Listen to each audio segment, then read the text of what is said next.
selling with authenticity. It's building that relationship. Think about the value. Because you want to make that impact. It can make you happier. Elevate others around Welcome us. to the Selling from the Heart podcast, your home for authentic, effective, and socially integrated sales strategies to help you master the art of selling. Join your co-hosts Larry Levine and Daryl Amy, along with some of the world's best sales thought leaders and practitioners, as we explore ways to help you grow your sales.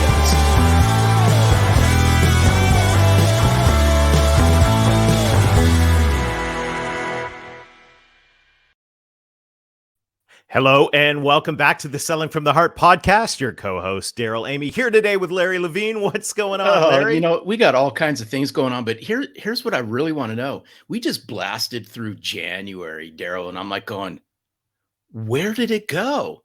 Where did January go as we're here into February already? It's amazing. Hey, it is a fantastic year. It's off to an incredible start. We just wrapped up in January the 2022 Authentic Selling Challenge. And if you didn't get a chance to be a part of that, you want to go back and grab the videos. We recorded all of it, and you can grab that at AuthenticSellingChallenge.com. Get the recordings, share those with your friends and peers, and even your clients. I mean, the content was amazing, as we heard from incredible people like Heather Monahan, Carson Hetty. It was just a power-packed week, and I'm so excited about the trajectory of 2022. These are challenging times, but I'll tell you what, the group, the community around Selling from the Heart, and that includes you if you're listening to this podcast, of salespeople that are dedicated to being genuine, authentic, adding real value. Larry, I believe this is going to be a fantastic year, and I'm glad we're all in this together. You don't believe it's going to be. It will be a fantastic year, Daryl. How's that? I caught you on that one. I'm not soft selling that, Larry. No, I believe come on, it. dude. I believe it. Hey, welcome if you're new to the podcast. We're glad you're here. And if you're back, thanks for coming back. Thank you to everybody who is sharing the podcast, leaving reviews, helping spread the word. This is a true movement of authenticity in the sales profession.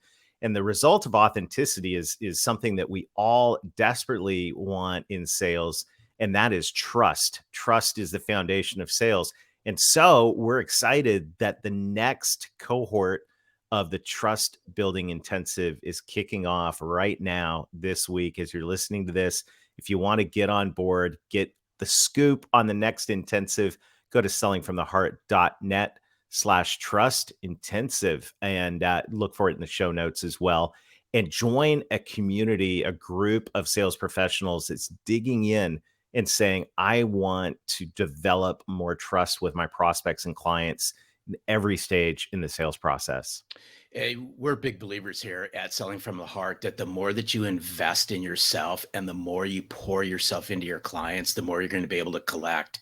And what better way is to just dive into the Trust Intensive, because there's two things that's mission critical today in sales. If you really want to grow sales, is you got to overcome the trust issues and the lack of credibility that's out there in the sales world today. Yeah. So that's sellingfromtheheart.net/trust-intensive. Check it out in the show notes, or just look for us at sellingfromtheheart.net. You'll find it.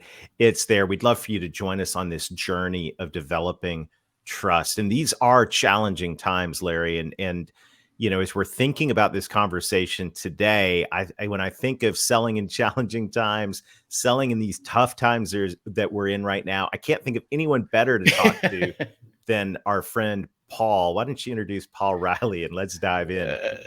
Hey, welcome, by the way, Paul Reilly. But just a special shout out.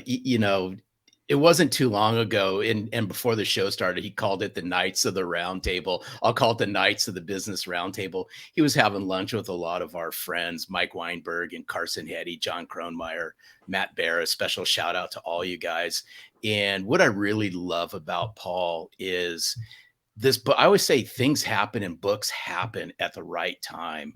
And Paul's book, Selling Through Tough Times, just hits the mark. And for our Selling from the Heart listeners who've really been following us, we've been going on a journey around how to overcome stress and burnout. And our conversation today is just going to hit the mark head on. Paul Reilly, welcome to Selling from the Heart. Larry, Daryl, man, it's a privilege to be here. Thanks, guys. We're so glad to have you here. But as we get started, you know the question, Paul, that every guest on the Selling from the Heart podcast answers, and that is, what does it mean to you to sell from the heart? Selling from the heart, when I hear that term, it obviously means different things to different people, different sellers. For me, a couple things come to mind. To me, it means being a person of value. And that means, and the way I frame that for salespeople, it means you've got to focus more on giving versus what you're receiving. It's not about making a deal. It's more about making a difference for the customer. Being a person of value means that you give more than you hope to receive, and in doing that, you're going to be just fine. It's amazing how the focus of helping others, the focus of putting your customers first, their needs, what's important to them, you do those things right, the business is going to take care of itself. So that's what it means to me, being a person of value, and also selling with empathy. One of the greatest gifts we have in this world is our ability to view the world through the eyes of another person, to see as they see, to feel as they feel. And when we do that, it helps us understand how they define value at a much deeper level. And for salespeople out there right now, especially during these tough times, before we walk in, before we jump on that virtual call, we've got to imagine what it's like to be the person that we're talking to. What are the challenges they're facing? What are they struggling with as well? And by putting ourselves in their position, that's gonna help us become customer focused. And I don't see how you can do that, be customer focused, without empathy. Empathy is such a gift. Oh, you're so true. And as I was listening to what you're saying, especially around empathy, I go back to, we had Charles Green on our podcast several months ago, and he wrote one of the greatest books, is Trust-Based Selling. And we went on to talk about, in this world that where the lack of trust with salespeople is at all-time lows. If we flip this, nurses lead year over year when it comes to one of the most trusted professions out there. And the reason being is the word that you just brought up, Paul, is they lead with empathy and they follow with heart. Mm-hmm. And isn't that interesting? And I'm saying this isn't rocket science, but yet it's so difficult. That what would it be like if we led with empathy and heart? How would that change conversations, and what would relationships look like? It's just so interesting. Thanks for bringing it up. Larry, quickly, just to build on that, I don't know if I mentioned this before in previous conversations, but my wife gave me one of the greatest sales lessons that I've ever learned. And it happened actually when I was in a terrible sales slump. I mean, I was in a sales slump that was so bad. Every time my phone would ring, all right, it wasn't a customer, by the way, it was my sales manager. And after this went on for months and months, I thought, next time he calls me, he's going to tell me to meet me at the office, bring my laptop, everything, because it was that bad. And my wife could tell I was stressed out. And she said to me, she goes, I know you're stressed out. You're trying hard to hit your number. You're trying to make sales. You're trying to do all these things. She's like, whenever I get stressed out at work, I just focus on helping the patient. And my wife's a labor and delivery nurse. So there you go. Right on. She's the one. It takes, and I tell people, if you want to be happy, marry a nurse, because they're the most caring and empathetic people. And my wife said, she's like, just focus on helping the patient. And it was interesting because that brought a sense of clarity as to what I was supposed to do. Because, when customers get the sense that you're just trying to sell them on something, they pick up on that. They know, and they also know when you're desperate too. When you reek of desperation, nobody wants to do business with that person anyway. But yeah, I credit my wife for giving me some great advice. Just focus on helping the customer. I love it. And that's a great opportunity to transition to this topic of today, which is selling in tough times. I mean, there's no secret right now. Yeah. These are tough times. It's been a tough run the last couple of years, and it's tough. Sales has always been tough, but these are especially tough times. Mm-hmm. Where do we start with this? I think that what you just said about the nurse is like a mic drop moment, right? Mm-hmm. To just your wife and refocus on helping the client. I love this concept of selling in tough times, Paul. It's obviously a timely message, and believe it or not, this book was being written before the pandemic took place. And interestingly enough, the reason I put the book together is I thought, okay, we've been on a pretty good run for a while. I'm sure a recession's going to be coming, something's going to be happening soon, and salespeople are going to need hope. They're going to need something to help provide some direction as they go through tough times. And one thing that, as you guys know, when you write a book, there's these ideas, there's things that just slap you in the face. You're like, wow, this is powerful. I need to get this in the book. A few things come to mind. I think this point is especially important for new salespeople and sales leaders as well, and that is to remember that tough times are relative. Tough times are relative to our own experiences, not the experiences of other people. And the reason I mention that is there are going to be sales leaders listening to this podcast that have been through tough times before. They've been through recessions, they've been through inflationary periods, they've been through political turmoil and everything else that's going on in this world, maybe except a pandemic. Right? But they've built a stronger foundation of resilience just based on their life experiences. If you've got a new salesperson who is in their mid 20s, just starting their professional career, they have yet to build the level of resilience as someone who's been through it before, who has been through tough times. Hmm. So we need to remember that because sometimes I think sales leaders expect too much in the way of resilience when they need to realize, okay, this group of salespeople, we've got a group of young professionals that are experiencing one of the toughest moments in our modern history, and they have yet to build a foundation of resilience because they're Hmm. building it right now. We need to be aware of that. And if you're a salesperson going through tough times, you got to remember there is no monopoly on tough times. Right? Everyone experiences them from varying degrees, and it's useless. It is absolutely useless to compare our tough times to that of others because I guarantee you somebody has it better than you, but there is always someone who has it worse. There are literally billions of people in this world who would give anything to have the problems that we're experiencing every day. All right. So we got Wow. to tough times are absolutely relative. So we got to remember that. The only person we should compare ourselves to is who we were yesterday. That's the only comparison we should make, and we can move forward from there. Oh, Wow. that's so good, Daryl. Those are mirror moments, by the way. There are. Um, And Yeah. hey, by the way, I just got a remark here. I think that perspective of not everyone's at a different, been through different life experiences. And, Mhm. you contrast that new sales rep with, someone like Larry that, right after World War II started Someone like selling. Hey, Was, hey, by the way, Daryl, I thought you and I made a New Year's resolution Yeah. that you weren't going to pick on uh-oh. me like that anymore. And you Uh-oh. already busted Here it is, So thank February. you. I've It's broken my New February. Year's You went 30 resolution. days into this. So But it was. I mean, it's Sorry, honorably Paul. part of the greatest generation, Larry. But yeah, Paul, I think that hey, this is true though. This is a really important point to make is what you said is everyone's at a different place on this and in different levels of experience. And this is all relative. Mhm. And that gives a lot of perspective. Yeah.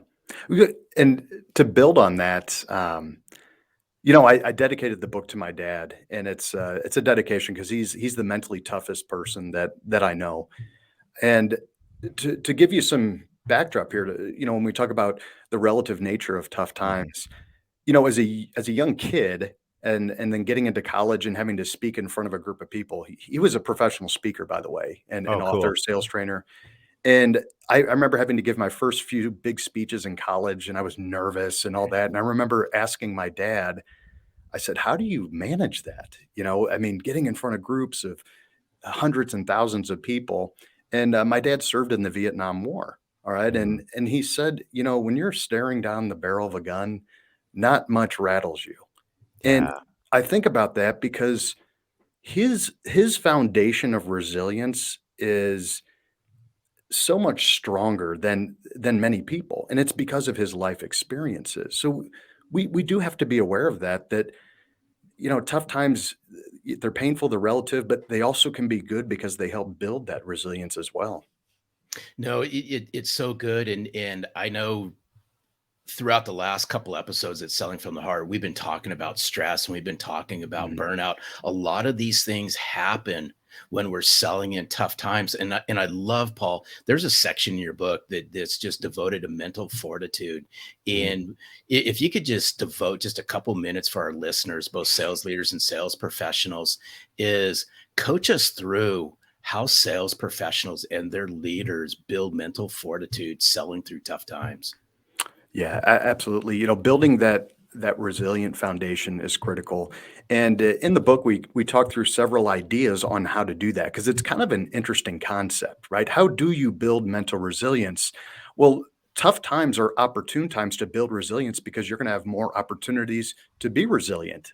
So we think about it now is an opportunity for us to go out there and build that level of mental resilience. There's a few things I wanted to touch on. One of which is gratitude. Larry, we've talked about this before.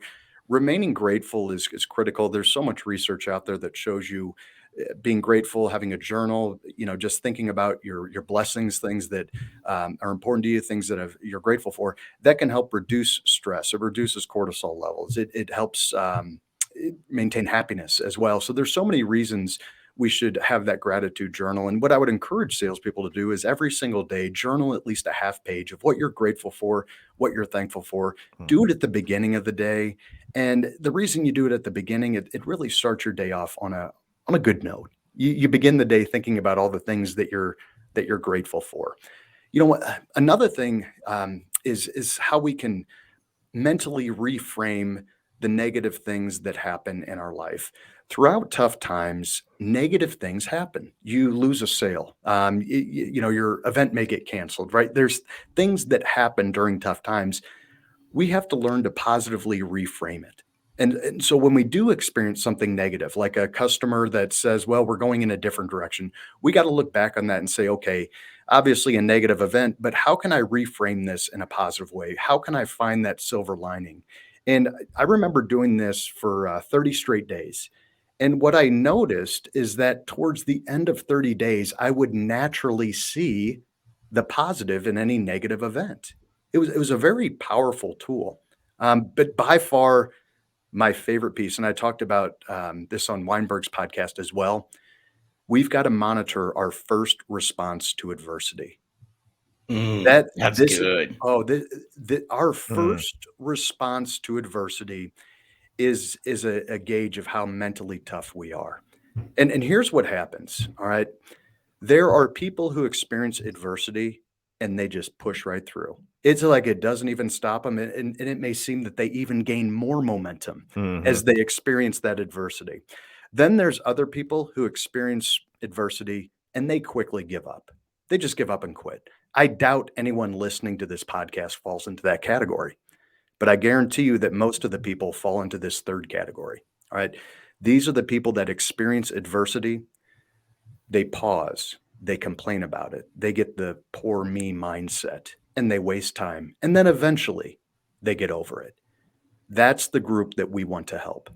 And how we help is you have to monitor your first response to adversity. So when you experience an adverse moment, something as simple as your shoelaces break, all right, something simple, something small. How do you respond? Your immediate response should be, okay, I need to push through. And as you monitor it, you'll find out that you begin this self-correction. So a prospect doesn't call you back. Okay, I'm going to push through it. You lose a sale. I'm going to push through it. I've got to do all this extra work on my CRM that I don't feel like doing. I'm just going to push through it. There's something I don't feel like doing today. I'm just going to do it and push through it. If you monitor it, there will be a self-correction that takes place. And I'll give you an example of this. Again, I did this for 30 days as well, where I monitored my first reaction. Well, at about day 28, something terrible happened. All right. I was cutting my grass. I was trimming, with the trimmer, and the trimmer line broke. Have you ever had to Oh. re-spool the trimmer line? Just You're Oh, speaking hey Paul, you're speaking a different language, but yeah. you're speaking right at Daryl. So that's yeah, really Larry lives in good on that one. California. They get to water their lawn twice a year. But yeah, I feel that moment, right? You're like, no. Yeah. And you're like, I was almost done. I had to re-spool it, and it kept. Yeah. And nothing will make you look more foolish than having to re-spool your trimmer line. It's Right. just awkward. It's painful. And it's hot and you want to be done. Yes. Right. Yeah. And so when it broke, I just simply pushed through it, right? So the key is monitoring that, how we react to adverse moments will give you a gauge, and then you end up self-correcting based on how you respond. So those are three ideas just to help build that level of resilience. I like that a lot because I think, as I'm listening to this, I think along with a lot of salespeople, and most people in sales are generally optimistic people. Mhm. And I'm a very optimistic person. However, that moment when something adverse happens, the in the lost sale or the lost appointment or the delay, or there's umpteen moments of availability for negative things to happen in sales. um there is that place in my heart that immediately, I don't even think it's not in your heart, it's like you feel your stomach sink, right? Mhm. It's like palpable, it's real. And what are you going to do in that moment? And that is a huge point of decision, to whether to spiral down or climb up to the next level. I think that is a really, really excellent point. And I identify with that, whether it is the spool on the weed eater, or whether it's just someone, not returning a phone call or saying no, or I mean, all the different things that can happen. And right now, I think in a lot of ways, I'm curious what you guys think, but I mean, the reserves of like everybody, it seems like in our culture right now, not just in sales, but everyone's kind of running on fumes when it comes to any reserves. And I'm curious what you think, but it seems to me like these days, in tough times, when negative things happen, it's really easy to go to the spiral because there's just not a whole lot in the tank. What do y'all think? Yeah, first thing that comes to mind is, the other day, right? My, cable box, the cable wasn't working properly. You get on hold for 3 hours till you can get to the cable company. What's Yeah. the first thing they tell you to do to try to fix the cable box? Reboot or unplug or do something like Yeah. that. Unplug, right? Unplug, wait a certain period of time and plug it back in, and that'll reset the box. In selling through tough times, we call that a hard reset. Mm, You know, there's a reason companies give you personal days. They give you vacation time. We need to take those days and completely unplug. And for every sales leader listening to the call right now, every business owner, every salesperson, do not check your email on vacation. Give your phone to someone else. I remember when I Oh, used dude. oh, Oh, man, I'm telling you. yeah, we just had this conversation less Daryl and than an I hour ago. just had this conversation, yeah. Paul. Did Daryl set you up on this one by any No, chance? hey, we're I on to know he something. set you up. We're on to Boom. something, guys. It's Yeah. out Oh, there. okay. I need a Yeah. couch, Paul. Continue. I'll give you an example. When I was going on my honeymoon, all right, when I got married, which about 15 years ago, I was selling tools and fasteners in the construction industry for a great company, Hilti. Loved working for Hilti. And my sales manager, Kent, when I was getting ready to leave on vacation, he said, "Okay, give me your phone." My work Ooh, phone, nice. right? And Nice. and I'm like, "Oh, man." I go, "This customers are calling this," and he goes, "Enjoy your honeymoon." He's like, "Give me your phone. We'll take care of your customers." It's like they like you, but, they don't like you that much. They just wanna make sure something gets done. We'll take care of you. He didn't really say that, but he did Yeah. say, "Hey, we'll take care of it." And I applaud him. He's one of the greatest sales leaders I ever worked for. And, and speaking of selling from the heart, it's a lot of because him looking out for his people, putting himself Yeah. in their position, and we need to unplug. And once we unplug, we come back with a fresh perspective. We got to give ourselves time off to be able to reset. And so that's one way. And it doesn't mean you need to go on a vacation, right? It doesn't mean you need to go to Hawaii, although that would be nice, or wherever. But we just need time to unplug and escape from the reality that we're currently in. Give ourselves that chance. Yeah, okay.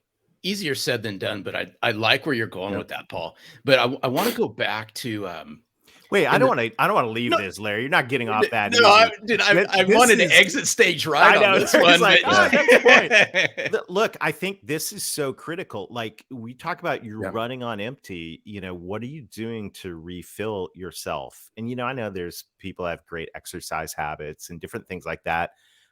good eating, all of that's important and critical. But when it comes to your heart and your mind and your emotions, all of that soul level stuff, um, you've got to replenish that if you're going to be able to um, endure, my word of the year, endure the rigors of selling in tough times. If you don't fill your tank up, you're going to really be in trouble. And that, you're absolutely right. It's unplugging.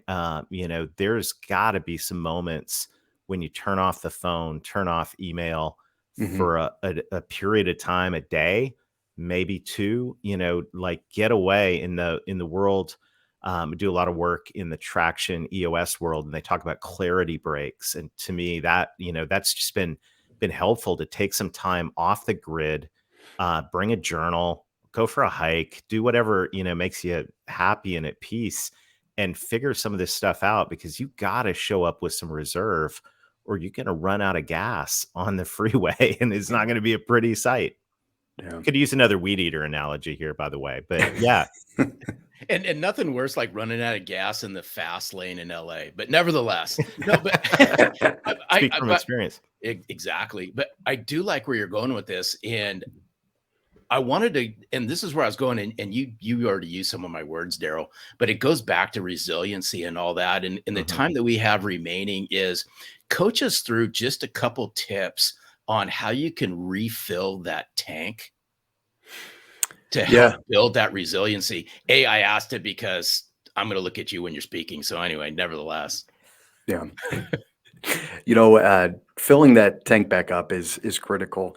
And to get started, there's several things that come to mind, but one of the most important things we can do to keep our tank filled or to keep bringing in new fuel, so to speak, right? We already mentioned the gratitude element. That's a huge part of it, but it also includes who we're choosing to surround ourselves with and what we're choosing to surround ourselves with. This is an area where if you're looking to fill up your tank, look for those people that can help you fill that tank.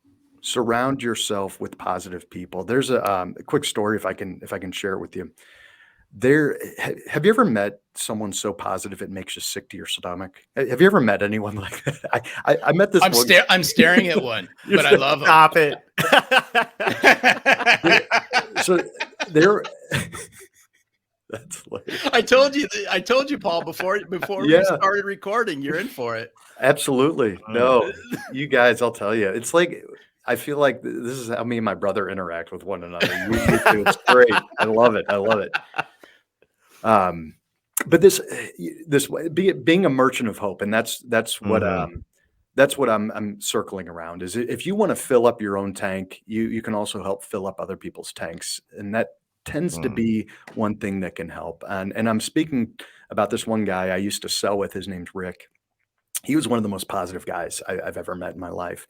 He sold tools during the Great Recession to the auto manufacturers. Could you think of a more depressing place to have to try to sell? And he would repeatedly get calls from customers to come by and visit, and he would get there and the customers wouldn't buy anything. They didn't need repairs. It was like they just asked him to stop by. And he finally asked them, he said, "Hey, I'm happy to keep coming by to this one customer." But he asked me, he said, you don't really need anything. You don't need my support. You don't need tools. You don't need this or that. And they said, "Yeah, it's true. We can't really buy anything right now, but we just like having you come by because the office seems a little bit brighter after you leave." That is a hope merchant. And if we're trying to fill our own tank up, let's help others fill their tank. That's one of the things that can carry us on through tough times, is realizing that as we go through these tough times, when we feel depleted, when we feel empty, if we can help lift other people up, they tend to lift us up with them. So focusing on that's one way that we can continue to fill that tank. I love that. That's such a great way to wrap this up. And I think of the quote from Napoleon, who said, "Leaders are dealers in hope." And I think, good leaders, good sales leaders and sales professionals are all leaders. We're dealers in hope. And right now, if there's one thing that everybody needs, it's hope. And so to give that out, the act of giving is, is how you refill and you receive. I think that is spot on, and that is so awesome, Paul. You are I love this book. Everybody out there, you need to get a copy right now. Go get it. Selling Through Tough Times. And when you get it, read it, but don't just read it, leave a review for Paul, because I think this is a timely message. And Paul, I'm so grateful that you shared some of yourself with us today. This is just incredible. Absolutely. No, thanks for having me on the show. I appreciate it. Awesome. And thanks for going into cahoots with Daryl on this one before you guys decided to hop on and do this. So, all right. Well, you're a true Selling from the Heart champion, Paul. We appreciate you. Yeah, man. we appreciate you. We'll see you guys. All right. Wow, that was a great Daryl. setup for Larry Levine right there. Oh, folks. I tell you this, everyone, I'm standing up. I am now saying I am going to work on filling my Unplug. tank. I got to learn. So Daryl, good. you know, and my wife knows I got to unplug.